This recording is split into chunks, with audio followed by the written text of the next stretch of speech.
أمام المدينة 12/1/2013 الله أكبر.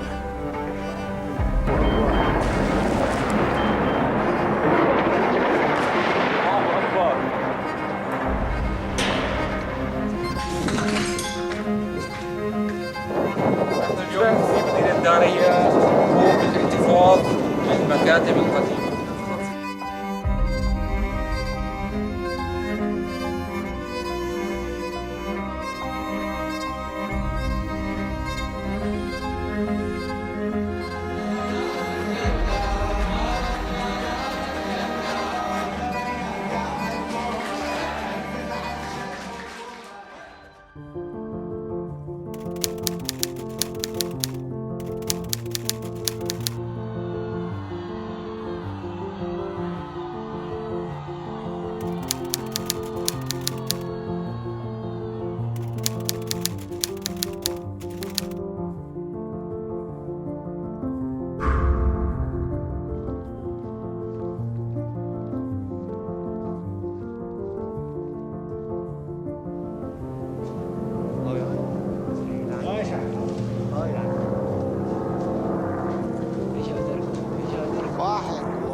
الله أكبر.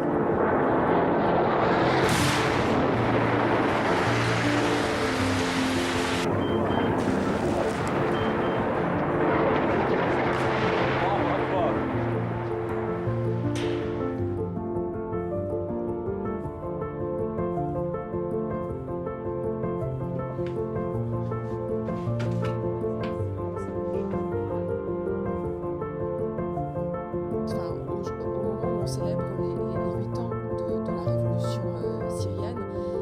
Donc tout ça démontre finalement que ces jeunes-là ne sont pas des terroristes. Et le vendredi 13 novembre, quand il y a les attentats en France à Paris, le premier message de solidarité envers le peuple français que je reçois,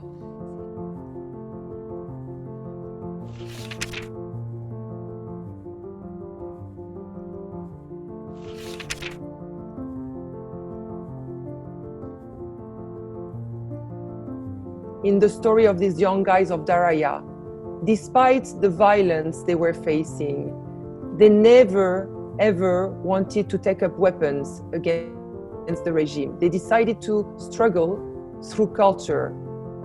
And at one point, books became their weapons of mass instruction.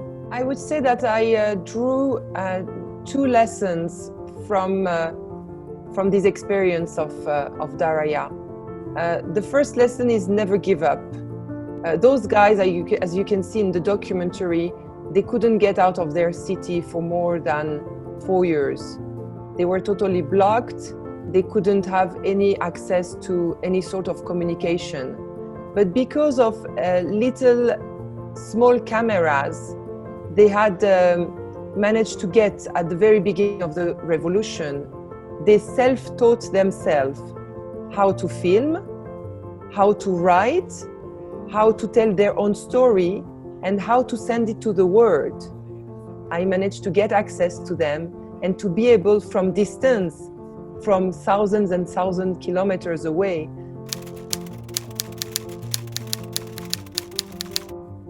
Another lesson that I drew from this experience of Daraya is also the power of creativity. When I was in touch with them, when we started being in touch in 2015, every day I was so amazed. They would wake up with new ideas.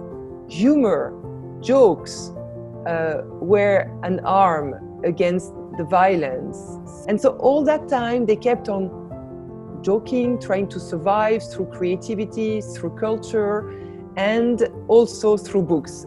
I'll let our friend translating a little bit, and then I will move on into the book aspect. The best way to keep on going is always to believe in people. In my experience as a reporter, as a writer, the best heroes are not the heroes who are on the cover of magazines, often the head of states, the politicians. The real heroes are you guys. The real heroes are anonymous people most of the time who have a tiny, tiny voice. Often they are not heard, but so many times their tiny voice is so much more valuable. And sometimes just listen to the little voice inside yourself, because that's what those Daraa guys did. They had no hope for life. They had no friends helping them, no country, even the United Nations gave up. They didn't come to help them. And what they did is just they trust themselves, they believed in themselves. And they thought, let's listen to our tiny little voices, to our tiny little ideas. And it happened that their ideas became much more powerful and much more stronger than any other idea that any other Syrian opponent may have had abroad outside of Syria. So listen to your voice. That would be my advice. كتير حلوة. كنت بتذكر كنا نستخدمهم باللافتات بدارية عندما تختفي الطائرات تطير الحمامات بيضاء بيضاء تغسل خد السماء. كان في